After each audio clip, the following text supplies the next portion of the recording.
Hey, what's up guys, it's SirTagCR, and today we're back again with one of the fastest cycling minor poison decks in Clash Royale right now. This minor poison control is coming in hot at 2.5 Elixir with the fast cycle of Skeletons, Ice Spirit, Ice Golem, Log, and Firecracker. No matter what your opponent has on the ground, you can defend it by kiting it to the opposite lane with the Ice Golem or the Mini P.E.K.K.A to devour any bridge spam. Mini P.E.K.K.A is one of the most cost-efficient cards for its Elixir at damaging down any beatdown push. It has such high damage and it melts golems, giants, and Elixir Golems in a matter of seconds. This is one of the most fun decks to play in Clash Royale because of its super fast cycle, and I feel like I can finish off games so quickly with the minor poison Log. So let's go jump straight into some games and assert some dominance with the new fast cycle minor poison control. And if you're not already, you can support me in the shop by using creator code SirTag. By using code SirTag, I get a percentage of all money spent at no extra cost to you. It allows me to spend more time on my videos, and I really appreciate it. We're an Ice Spirit here, and this guy's gonna have a bait deck, so this is exactly what we wanted to see. When we're playing against Goblin Barrel bait, we have a great matchup. We have an incredibly fast cycle with Log, and there is nothing to worry about. So I can go in for a miner here, guess that he's gonna go for a Goblin Gang and poison it. So we're gonna hit the Goblin Gang and hit the Princess. So that is a really nice play for us. We knew exactly what his deck was because we saw the Goblin Barrel. We made a prediction knowing that he would try to protect his Princess, and if he protects his Princess, that's not gonna be so good for us. So we got damage with our miner, and we went in for the poison for double duty, double the damage here. I'm gonna go for a Log on top of the Goblin Barrel. Unfortunately, the Ice Spirit does connect. There's nothing we could really do about that one, Chief. And he's gonna go Goblin Gang again, so that's really good. So I can go for a Firecracker, and then I can Ice Golem, so then the Princess locks onto that instead of our Firecracker. And I like this a lot. He probably is gonna Log, so I don't want to spend any extra Elixir. But I can Ice Spirit and then Mini P.E.K.K.A to go kill his Knight. So if we can go kill the Knight and have our tower aiding our defenses of the Knight, then we're gonna be in a really good spot. He might go for a Goblin Gang here, but it'd be kind of risky. Remember, he logged earlier against the Firecracker, so I don't think he's got back to Log yet. I think the Skeletons will be able to finish off the Princess because of that. We can go in for a poison now, and his Princess is going to be 3 cards out of rotation, so we're going to be free to cycle whatever we want, whenever we want. We don't have to block Princesses at the river until he cycles back 3 more cards. It takes 4 cards to cycle back to a card, and he's already cycled Goblin Gang, so he's only cycled 3. So he's going to Log that. Now he's 2 cards away. I probably just want to chill here. I don't want to cycle too much in the back because we know that he could rocket it. So if I'm ever cycling something, we're cycling it like in front of our tower. So now he's 1 card away from Princess. He could cycle it whenever he wants if he cycles a simple Ice Spirit here. So there's the Ice Spirit. Now he's back to Princess. We're going to get ready to poison it. So that's how you keep track of your opponent's card cycle. You monitor 4 cards, and then you get back to it. So that's what I like doing. A lot of you guys ask me, like, how do you monitor card cycle? That's exactly how I do it. So we're going to Ice Golem here. He's cycled Log. He has to get a Princess connection or something on top of that Firecracker if he wants to be able to kill it. He's going to activate King Tower with that Ice Spirit probably. Oh, he dropped Princess right into it. Let's go, baby. So it takes 3 ticks from a poison to be able to kill the Princess. So that's all we need. We can go for a Firecracker. We can go for an Ice Spirit and Skellies. So it looks like he switched it up. He's trying to do a different agenda, going to the opposite lane. So our Firecracker is going every single which way. It's going to go on the left-hand side, so we're going to go Mini P.E.K.K.A here, make him spend a ton of Elixir, probably Goblin Gang, and then he won't have Goblin Gang for our miner on the right, and the Ice Golem's tanking, so this is really good. So he's going to Goblin Gang as we anticipated, so we get a ton of damage. Then we can Firecracker to even go and kill a Princess or a Knight, whichever one he wants to do. He's going to go for the Princess, and then we also get chip damage on the Knight. Oh man, we can go for an Ice Golem. The Firecracker consistently goes backwards, back and back again. You can't touch this, baby. And we'll walk with the W by just logging this Goblin Barrel, making sure that he doesn't get any damage. He unfortunately will get a Princess on top of us, but it's not the end of the world. We can go for a poison here, be able to cycle back to a Log if we need to, and walk with the W. So, yeah, this guy's playing pretty well now, but I think it's a little bit too late, my dude. So we just need to go in for 1 more poison, 1 more miner, and then we walk with the W. He will actually not get that connection. It's going to go on top of the Firecracker instead. So then we poison him out. So it can get a little bit spicy if you waste your Log like I did. But we played that really well. GG, well played, and peace out, Girl Scout. He was a good player, and I'm glad to assert dominance over him. I'm going to go for Skellies in the back, and we're going to see what's up. We're going to see what's good. This guy's going to go in for an Ice Golem and an Ice Spirit. So it's probably going to be a Expo deck or a Balloon Cycle deck. One or the other, though. Okay, he's going to go for a Firecracker. Was not expecting that, my dude. I'm just going to poison so it all dies, and we're going to go in for a miner as soon as the Ice Golem crosses the river here. So Ice Golem's crossing the river. We want to Log so the Skeletons die, so the Ice Golem's tanking for an even longer period of time. And we get 84 chip damage with that Log as well, so it was well worth it. We're up in damage by quite a bit, guys. A significant margin.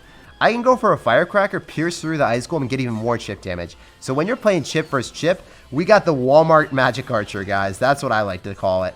We're going to go for a Poison on top of all this, and we're going to make sure that the Firecracker dies. So we're not dropping in any precarious position. He's going to log, so we need a Miner right on top. We're dropping our Miner really close to the Expo as opposed to dropping it like one tile behind the Expo because we want to get there as quickly as possible. If you guys didn't know, the farther you drop your Miner, the longer it takes to travel there. So Miner, if it's dropped right here, it almost immediately goes. But if it's dropped on top of the Expo, then you want it to be like as close as possible in more situations. So we're going to go for another Firecracker. I think we have to go for an Ice Golem. That Expo looks like it's too far away, but I just don't want him to stack Expos, so it's fine. The weird thing is if they misplace an Expo, you still have to respond to it. Like, that won't hit my tower, but I can't let him stack Expos, you know? Really, really important for me, so I think I can go for another Miner and Skeletons here and just get some extra chip damage. I'm going to play aggressive in this matchup because I think that it's going to be very difficult for him to ever kill my Firecracker. If Skeletons are out of cycle, I know that my Mini P.E.K.K.A is going to provide a lot of utility on offense if he Expos, so this is really good. So we can just Mini P.E.K.K.A and he's not going to have any real distraction at all, so we can just go and log any Ice Spirit that he drops. We know that we're going to get a connection, and that's clean. That was awesome.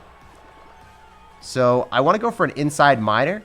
He doesn't have Tornado with this deck, so I know that I can do that and pull it off successfully. It looks like he's running like 2.9 Expo, but he's running a Firecracker instead. Another thing that I'm going to do is I'm going to wait for him to drop his Expo so I can poison everything at once. Then we go in for an Ice Spirit here. Cycle to an Ice Golem, so then that Expo never connects. We're always dropping our Ice Golem opposite lane when we can. So when the Expo is going to be placed at the river and he drops a Tesla with it, then he's not able to go and kill our Ice Golem with the Tesla. So that Tesla is effectively useless, in my opinion. Want another Ice Spirit here, then we go Ice Golem. We can go for Firecracker here as soon as the Ice Golem gets targeted. We can still poison that, so it's really important to consistently do that. If you guys are noticing, we are able to defend every single time because of our placements away from his Tesla. So he's going to give us some really nice log value to finish that off, and we should be able to take the tower. So this is just the basic 101 how to beat Expo. You just consistently cycle your Ice Golems opposite lane, go for Miners on top of the Expo when you need to, and poison it. All right, guys, we got a game here. We're going to sauce out Skeletons to open it up, and we're going to go for an Ice Spear because he's still not responding to the Skeletons. I don't blame him. No one really responds to Skeletons because they don't give tower damage, but the Ice Spirit does. So he goes in for the gang, and it looks like he might have a bait deck. We'll have to wait and see. I'm just going to be cycling until we can figure it out. All right, bait it is, buddy. I'm going to go for an Ice Golem so we don't take too much damage here, and it looks like the Ice Golem's going to save our butt. The Firecracker definitely is going to be problematic if he activates King Tower. He's activating King Tower out of his own volition. This is like 9 wins into a grand challenge. We're 9-0 and we're playing against this. What? How? This is insane to me. Did he actually win games with this deck? I'm wondering right now.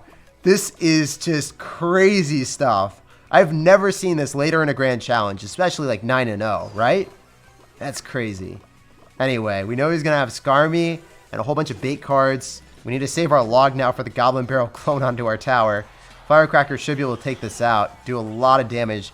So all we need to do is take 1 tower and then defend our 3 crown. We just need to make sure we don't get 3 crowned here, because there's no way he takes another tower. If we have an Ice Golem to body block all of the Skarmy, we're going to be fine every time. Also, he just used his Skarmy and his Goblin Gang. What does he have to defend a Mini P.E.K.K.A? Probably a Goblin Barrel, honestly. Unless he just wants the tower to be gone, and that's totally fine as well. We're going to log this. He's going to clone most likely. We'll see. I just wanted to wait and make sure that I was going to hit all the clones, so I log a little bit later, but it's fine. Doesn't really matter as long as we just go in for Skeletons to pull back the Spear Goblins. And yeah, we just clean up the Spear Goblins. He doesn't get any damage. We start working away on the other tower, but we have precedence on defending more so than anything. So we're just going to Ice Spear. We're not going to spam too hard here. It looks like he might have to like mirror rocket us here or something crazy. Go for a Miner in the safe spot, and then we're going to Ice Golem. Okay, and actually, we want to go for an Ice Golem, yeah, and then Mini P.E.K.K.A. So we kill the Miner. Make sure it doesn't get any chip damage at all. It's going to go in for mirror. So that's really far back, so we can just go for Skeletons to pull it off to the side. So then our tower on the right-hand side that he doesn't want to be able to take, it will work on it. So because of our fast distractions and all of our card cycle just being so quick, there's nothing he can really do, in my opinion. He has to go for the left-hand side, and this strategy is something that I used once in a YouTube video, I remember, with Brandank, and I haven't seen it since. It's crazy that we're seeing it now, though. He's going to go in for the Goblin Barrels. We have to go for Skeleton's Ice Spear because he's going to go in for a clone here. And this deck might actually work if you play it like perfectly on his end, but obviously not against our deck at all. So GG, well played, and peace out, Girl Scout. It was just destroying this clone deck. I hope you guys can imagine how easy it is to beat traditional log bait with your fast cycle. Pleasure playing against you and asserting dominance. I still can't believe that this guy got to where we are in a grand challenge. It's unbelievable that he's here, man. 9-0 in a GC, and he's playing that deck. Here we go, guys. We're going to sauce out a good luck, and we're going to see what's up. This man is dropping absolutely nothing, and then he goes in for a minor. Whoa! Okay, very rarely do people do that. He dropped it in the spot that we could have tornadoed, and he had no idea what we had. So that was quite shocking, my dude. We can Ice Spirit here, and I don't want to commit too heavy because we know that there's a potential of him having Mega Knight. If that's going to be the case, I don't really want to lose the game, guys. I could Firecracker here for a hit on the tower, and yeah, that's an okay play. We should be able to get some damage here, right? Ah, he's just going to log it. All right. Since we've seen Goblins, I don't think he's going to have Graveyard with Miner, so I can just poison that and be okay. If he Wall Breakers, then we just go in for Skeletons and Logs, so that really wouldn't be a good play from him either. So we're going to be in a good situation because we have a mini pack on the field. We have a lot of counter push. I can go in for a Miner, go in for a Log, kill those Goblins, potentially get a mini pack on the tower. If not, I don't think he's going to have an Elixir to stop the mini pack, all right? Oh, no, he still was able to stop it with the Knight. I thought that the tower was going to be targeting the Miner instead, so then the Miner would be able to provide mini pack more hit points, but I didn't get that down in time, did I? We are going to be up a bit, but he does have King Tower activated. It's still fine because we stack Firecrackers and we get a lot of value from them. He's just going to go for a Log for more chip damage. He might have Rocket. Would not be surprised if he rockets this. Go for Skellies, and then we're going to go for Mini Packet just to make sure that we can body block that Miner. Make sure that nothing happens from him. So this time I think we can get the Miner tanking. And if we're able to get a juicy poison here, that'd be awesome. So then the Goblins will die. The Magic Archer won't give him any counter push. And it looks like the Knight is going to be into a situation that he's not going to get counter push from it either, right? It's really low HP. He might go for a Miner. We're just going to cycle Skellies here. He's not going to. Okay. I thought he would, and I just wanted to cycle that so I could get back to Mini Packer really quickly. We're going to Mini Pack in the back because I think that's where he's going to drop his Miner. He's probably not going to drop it in front, but we could also Ice Golem so we could body block both sides. Oh, well played. Well played, my dude. Well played. So I really wasn't expecting that. But the Ice Spirit's able to tank. So that worked out really well. We can go in for a poison on top of the Goblins. Oh, he's going to Knight. Well played, my dude. He's got Magic Archer and Ice Wizard. This is an interesting deck. I haven't seen anything like this in a while. So we know he's probably just going to try to get away with Rockets on us as every single situation he can. So we want to go in. Okay, he doesn't have Elixir for it now. That's fine. So usually I don't like making big plays like this, but I know that the Magic Archer won't be able to give him any damage, so we're fine. Can Log here. Firecracker is still coming in hot in the other lane. We can poison to kill the Ice Wizard. And Firecracker's going to be able to kill his Ice Wizard too. I wonder if that gets a hit on the tower. Dude, from the other side of the map, it got a hit on the tower. That card is broken. Can you believe that, guys? That was crazy. So it looks like he's going to be able to get some chip damage, but it's fine. Mini P.E.K.K.A.'s going to get logged for sure. Oh, wait. What's happening, dude? We're going to drop it in the safe spot. I don't think he's going to predict it. He's probably going to drop it in the back because that's where we've been dropping it every single time. Ice Spirit's going to connect to the tower now. And we know we're going to get rocketed out, so we need to drop Mini Pack on top of the Miner. And if we block it, then we're fine. So we need one more Miner. Firecracker here would be ideal. Oh my gosh, guys, can we win this? Is it possible to make the comeback? The comeback of the century? The Firecracker needs to give us more value. It's not happening. We need to go for the poison. We need the Firecracker hit. We need an Ice Spirit hit. Oh my gosh, we're going to win it. We got it, boys. GG, well played, and peace out, Girl Scout. We caught the Miner. The Log rolls in, and it doesn't matter. Oh my gosh, that was insane. That comeback was crazy. We caught those Miners like it was our job. All right, we're going to Ice Spirit here at the river. We're going to see what's up. We're going to see what's good. He's going to go for an Ice Golem. So I'm also going to go and rock with an Ice Golem on the right-hand side. After we see Zap and Ice Golem, this could be Balloon. Balloon is very difficult with this deck, so I have to play my best if that's going to be the case. It is definitely going to be Balloon. So I need to play my absolute best if I have any shot of winning this matchup. We're going to go and push everything away from our Firecracker, and I have to go really aggressive.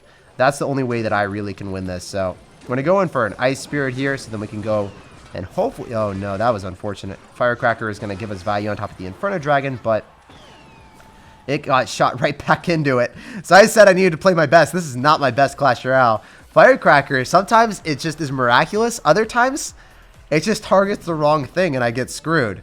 So if you guys are wondering what you're supposed to do, if there's a naked balloon, your best bet at defending is just going to go in for a poison. If he zaps this, we could be screwed. Okay, we're screwed. Oh, it only got one hit. Okay. So I thought that it would still get a second hit. I only knew like the interaction of, hey, if you poison a balloon, it gets one hit on your tower if it's naked and there's nothing with it. So that's cool. It's nice to know that. Hopefully we can come back and win this. If the mini P.E.K.K.A gets on top of the tower, then we're back in business. But our Firecracker pulled some shenanigans on us early game, so that was a bit unsatisfying. So I'm going to Ice Golem here to go kite to the opposite lane. We're going to have a Firecracker still, so we're trying to cycle that to apply some aggression. I cycled it before the Ice Golem because I want to keep up the Firecracker cycle and have as many on the field as possible. So go for a mini P.E.K.K.A with our Firecracker and Skeletons. And if he goes for Inferno Dragon, hopefully he gets melted here. He's going to activate King Tower, but if the mini P.E.K.K.A gets on top of the tower, we're in a much better spot than him. So our version of the balloon is the mini P.E.K.K.A, brother. That's what we do out here, brother. We need an Ice Spirit, so then his Inferno Dragon locks onto that. And this time we keep our Firecrackers alive for once in our life, right? We were able to make it happen. We're going to straight up poison that as per usual, and then we're going to Firecracker and Ice Spear. I think that kills the balloon without a single hit on our tower, but that was a lot of elixir that had to be spent, guys. That was a lot of elixir, and the Firecracker even died there, so I should have placed my Firecracker in a different spot, but yeah, this is a not so easy matchup. The only way that you can really win this is by poisoning the balloon in a lot of situations, and I can't even poison on offense here because I need to save the poison on defense. You guys have realized that. That is our way of defending. This is the only way to defend the virginity here. Mini P.E.K.K.A might break through. If not, we can just go for a miner. I think that this miner is going to get 2 hits on the tower. He's going to try to zap here, but it's still in poison, so it's not going to give him any value. In fact, it doesn't get a hit. So this is what I learned when I was playing miner with Inferno Tower, and I didn't have Inferno Tower in cycle. Poison is actually really good against balloon. So that's what we were able to pull off, guys. Despite the horrible interactions that happened early in the game, we were still able to win against a very difficult matchup.